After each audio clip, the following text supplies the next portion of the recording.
토라 포션 16번째 이야기.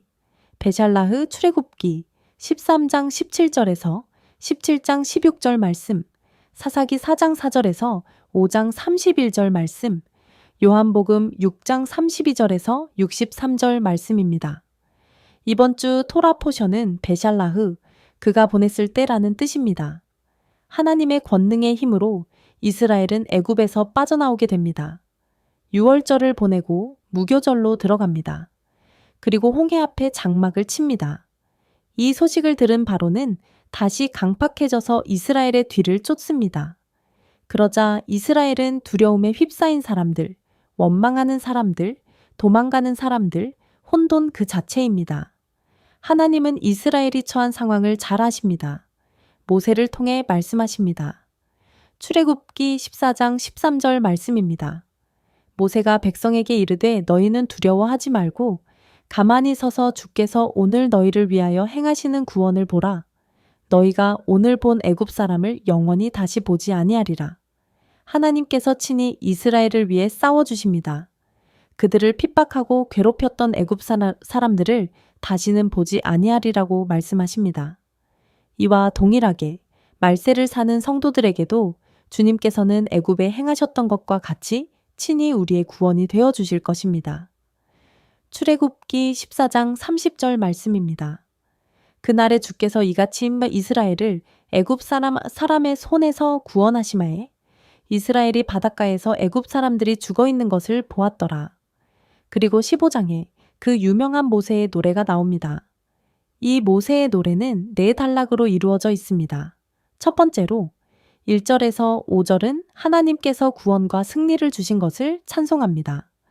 그분의 높고 영화로우심과 하나님이 애굽의 군대를 홍해에 던지신 것을 찬송합니다. 두 번째로 6절에서 10절은 하나님의 능력과 주권을 드러냅니다. 하나님이 원수를 멸하시는 분으로 묘사되며 주의 오른손이 권능으로 영광을 나타내신다고 노래합니다. 세 번째로 11절에서 13절은 하나님의 거룩함과 인도하심을 나타냅니다. 하나님이 자기 백성을 거룩한 처소로 인도하심을 보여줍니다. 네 번째로 14절에서 18절은 열방이 하나님과 이스라엘을 두려워하게 될 것과 이스라엘이 가나안을 정복하게 될 것을 예언합니다. 하나님이 이스라엘을 가나안으로 인도하시고 그분의 백성을 영원히 다스리실 것을 노래합니다. 출애굽기 15장 모세의 노래의 핵심 메시지는 다음과 같이 정리할 수 있습니다. 첫 번째, 하나님은 자기 백성을 구원하시고 원수를 심판하시는 분이십니다. 두 번째, 하나님은 열방 위에 군림하시며 이스라엘로 하여금 가나안을 차지하게 하십니다. 세 번째, 이 노래는 단순히 과거의 역사적 사건이 아니라 궁극적인 구원, 즉 메시아이신 예수아를 통한 해방의 예표를 보여줍니다. 흥미로운 점은 출애굽기의 모세의 노래가 계시록에도 동일한 장에 등장한다는 사실입니다. 출애굽기 15장에 모세의 노래가 나오고 요한계시록 15장에도 모세의 노래가 나옵니다. 계시록 15장입니다. 하나님의 종 모세의 노래, 어린 양의 노래를 불러 이르되 주 하나님, 곧 전능하신 이시여 하시는 일이 크고 놀라우시도다. 만국의 왕이시여 주의 길이 의롭고 참되시도다. 주여, 누가 주의 이름을 두려워하지 아니하며 영화롭게 하지 아니하오리까 오직 주만 거룩하시니이다. 주의 의로우신 일이 나타났음에 만국이 와서 주께 경배하리이다 하더라. 계시록에서는 승리한 성도들이 모세의 노래와 어린 양의 노래를 부릅니다. 이 노래는 하나님의 공의로운 심판과 다스림을 강조하고 모든 민족이 하나님을 경배하게 될 것을 예언합니다. 출애굽기 모세의 노래와 계시록의 다른 점은 계시록에서는 어린 양의 노래도 함께 불려진다는 것입니다.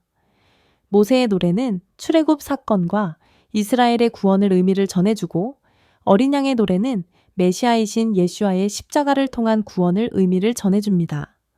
두 노래의 공통점은 앞으로 만국이 주님 앞에 경배하게 된다는 것입니다.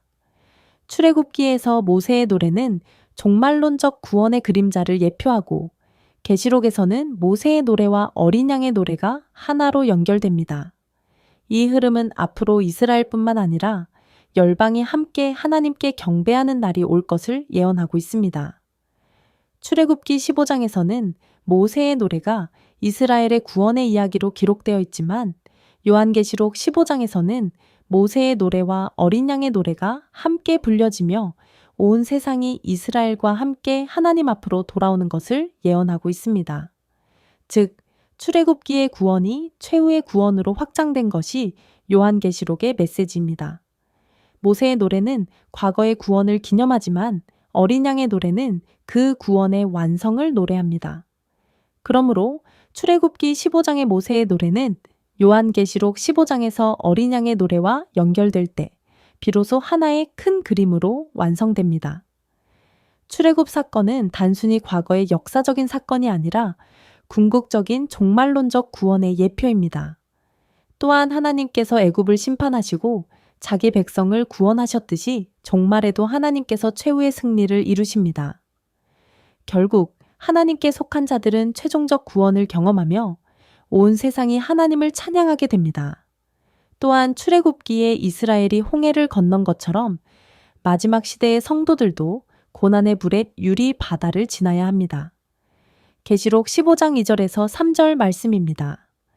또 내가 보니 불이 섞인 유리 바다 같은 것이 있고 짐승과 그의 우상과 그의 이름의 수를 이기고 벗어난 자들이 유리 바닷가에 서서 하나님의 검은고를 가지고 하나님의 종 모세의 노래와 어린 양의 노래를 불러 이르되 하지만 걱정하지 마십시오. 주님께서 함께 하십니다. 우리에게 필요한 것은 오직 순종입니다. 이 계시록의 성도들은 짐승, 즉 적그리스도와 그의 우상을 이긴 자들이며 환난을 견디고 승리한 성도들입니다. 이들이 하나님의 공의로운 심판을 찬양하고 구원의 완성을 선포할 수 있습니다. 요한계시록에서 마침내 성도들은 세상의 압제와 짐승의 핍박을 이기고 하나님의 나라로 들어가게 됩니다. 그러므로 출애굽기 15장의 노래와 요한계시록 15장의 노래는 모두 하나님의 승리와 심판을 찬양하는 내용을 담고 있습니다.